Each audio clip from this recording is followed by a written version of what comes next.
My girlfriend demanded. It's me, or your best friend? Make your choice right now. She stood there smirking, confident in my decision at our anniversary dinner. I looked past her, smiled softly, and said nothing. I simply took my best friend's hand and left. Our wedding is planned for this coming fall. I, Ethan, 29, male, had been with Chloe, 28, for 4 years. I was a commercial airline pilot, a job that required discipline, precision, and a lot of time away from home. My life was a series of checklists, flight plans, and quiet hotel rooms in different cities. My salary was a solid $140,000 a year.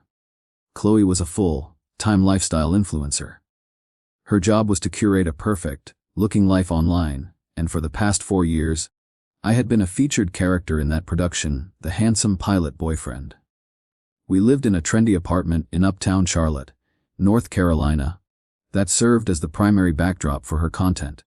Our social life consisted of her friends, other influencers and brand representatives who spoke a language of engagement metrics and sponsored posts that I never fully understood.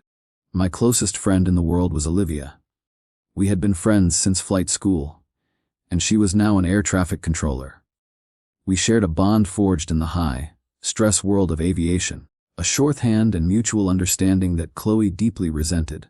She called Olivia your work wife, and saw our platonic friendship as a constant threat to her narrative. The story I am about to tell is how that narrative finally came to an end, not with a crash, but with a quiet, deliberate course correction.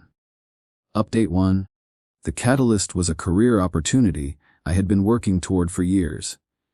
I was offered a position in my airline's prestigious international route program, flying the Boeing 787 on long-haul flights to Europe and Asia. The position was based out of Dallas, Texas, and came with a significant promotion and a salary increase to $220,000 a year. It was a dream come true, I told Chloe over dinner at a restaurant she had chosen for its Instagram-worthy decor. Her reaction was immediate and negative. Dallas? She asked, her nose wrinkling in distaste. That's so off-brand for me. The aesthetic is all wrong. It's a huge step for my career, Chloe, I explained. What about my career? She countered. Your being gone for a week at a time to Asia is not good content, Ethan. My followers love our weekend trip stories. She then delivered the line that crystallized everything for me. Besides, she said with a dismissive wave of her hand, it's just being a glorified bus driver for longer. What's the big deal? I didn't argue. I just nodded and filed the information away. The next day, I quietly sent my signed acceptance of the new position. While Chloe complained to her friends that I was being so selfish, I was already planning my departure. I opened a new checking account with a national bank. I started researching apartments in Grapevine, a quiet suburb near the Dallas-Fort Worth airport. I was charting a new flight path for my life, and she was not on the itinerary. Update 2, I decided to tell her about my decision on our 4th anniversary. I knew she would make it a public spectacle, and I wanted to control the narrative for once. I booked a table at our usual anniversary restaurant. I also invited Olivia to be there, not at our table, but at the bar, as a quiet sign of support. I knew I would need it. I waited until after we had ordered. Chloe, I began, my voice calm and steady. I've accepted the promotion and the transfer to Dallas. My first training flight is in 3 weeks. Her face went from a curated smile to a mask of cold fury. You went behind my back? She asked, her voice dangerously low. You refuse to even consider it, I replied. This is my career. I'm not sacrificing it. Her eyes scanned the restaurant, and she saw Olivia sitting at the bar, nursing a drink. A cruel, confident smirk spread across her face. This was the moment she thought she had been waiting for. She saw it not as a breakup, but as a loyalty test she was certain she would win. She stood up, her voice just loud enough for the nearby tables to hear. Fine, she said. You want to make a choice? Then make one. It's me, your girlfriend of 4 years, or her. She pointed a perfectly manicured finger toward Olivia. It's me or your best friend, she said. Make your choice right now. Update 3. The aftermath of that dinner was exactly as public as I had anticipated. Chloe posted a long, tearful video to her Instagram story, detailing how I had callously abandoned her for another woman in the middle of our anniversary dinner. Her followers flooded my social media with angry comments. I didn't engage. I didn't defend myself. I simply deactivated my accounts and focused on the logistics of my move. I hired movers to pack my belongings while Chloe was at a content creation retreat. When she returned, my half of the apartment was empty. I was already gone. The drive from Charlotte to Dallas was quiet and reflective. I felt a sense of liberation that I hadn't realized I was missing. My new life in Dallas was a welcome change. My apartment in Grapevine was simple, clean, and entirely my own. The work was challenging and exhilarating. The camaraderie with the other pilots in the international program was immediate. We were a unique fraternity of people who understood the strange, demanding lifestyle of long-haul flights. For the first time in years, I didn't have to explain or defend my passion for my job. I was home.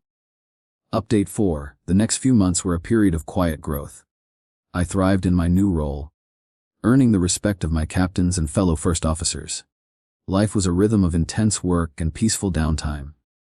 Olivia, having also received a promotion, transferred to the DFW Air Traffic Control Center 3 months after I moved.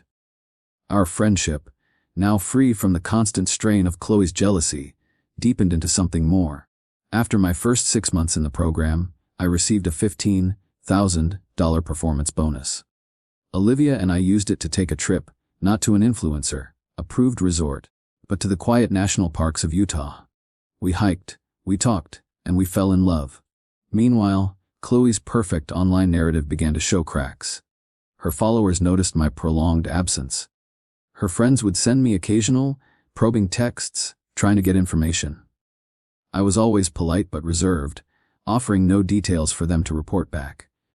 I was no longer a character in her story, and that left a significant hole in her content. Update 5. My airline's corporate communications team ran a feature on their official LinkedIn page about the new international program. They interviewed several pilots, including me. I was featured in a photograph, standing in uniform in front of a Boeing 787, and quoted in the article about the honor and responsibility of the job. It was a professional, respectable piece of corporate PR. But to Chloe, it was a public declaration of my success without her. The article was shared widely within the aviation industry and eventually made its way to her. The tone of her messages, sent through a mutual acquaintance, shifted from angry to pleading. She admitted she had been wrong to belittle my career. She said she missed me. Her friends also reached out, this time with apologies. They confessed that Chloe had told them I had flamed out of the pilot program and had taken a demotion to a less desirable route out of Dallas. The LinkedIn article had exposed that lie in a very public way. My family, who had been worried but supportive, called to say how proud they were. The truth, I was learning, had a way of clearing its own path. Update 6. She showed up at my apartment in Grapevine unannounced. She had clearly put a lot of effort into her appearance, looking every bit the successful influencer. She had a speech prepared, full of apologies and promises. She claimed she had changed, that she had been immature, and that she was now ready to be the supportive partner of a long-haul pilot. I listened patiently until she was finished. I appreciate the apology, Chloe, I said calmly. But I've moved on. You can't have, she insisted. We had 4 years together. That means something. It does, I agreed. And in those 4 years, I read your posts. I saw the captions where you complained about my schedule. I read the comments where you joked with your friends about how boring my job was. You didn't just belittle my career in private, you used it as content to build your brand. I paused, then delivered the final piece of information. Olivia and I are together now. We're building a life here in Dallas. The color drained from her face. She stared at me, speechless for the first time I could remember. I think it's best if you leave, I said, my voice gentle but firm. Update 7. Her response was to go on the offensive online. She launched a coordinated smear campaign, posting a series of videos and posts accusing me of having an affair with Olivia behind her back for years. She painted herself as the victim. A loyal girlfriend betrayed by her partner and her so-called best friend.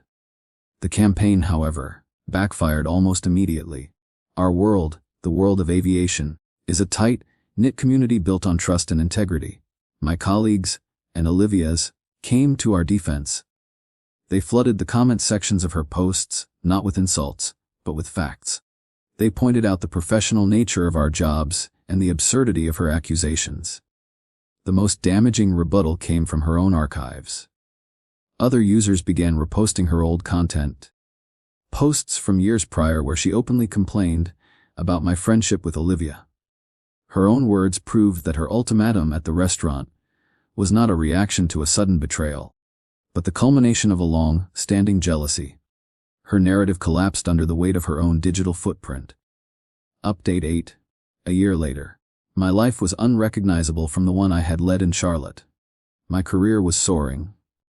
Olivia and I, with our combined incomes, had bought a beautiful home with a small backyard, a quiet oasis away from the airport's bustle. We were engaged, with a wedding planned for the coming fall. Our life was a partnership, a quiet understanding between two people who spoke the same language. I received one last message from Chloe. It was a simple, direct message on an old platform I rarely checked. It had only 5 words. I'm sorry. I hope you're happy. I thought about it for a moment. I am. I wish you peace. I felt no anger, no triumph. I just felt a quiet sense of closure. Final update. A few months ago, Olivia and I were at a major aviation conference in Las Vegas. During a reception, we ran into Captain Evans, our old primary instructor from flight school. He was a tough but fair mentor who had shaped both of our careers. He greeted us warmly and congratulated us on our engagement. I saw that mess your ex was posting online last year, he said, shaking his head. I always told you cadets that this job requires a certain kind of partner. Some people just can't handle a life that isn't about them. He looked from me to Olivia, and back again. Pilots and controllers, he said with a smile. You two speak a language no one on the ground will ever understand. It's good you found each other. His words stuck with me. The lesson I had learned was not about revenge, but about alignment. You cannot build a life with someone who sees your passion as a threat to their own ambition. True partnership is not about one person dimming their lights so the other can shine brighter. It is about finding a co-pilot who is not only happy to fly at the same altitude as you, but who knows how to navigate the turbulence by your side. My story ends here, in the quiet of our home in Texas, with the person who has always been my true north. We are happy, we are at peace, and we are excited for the journey ahead.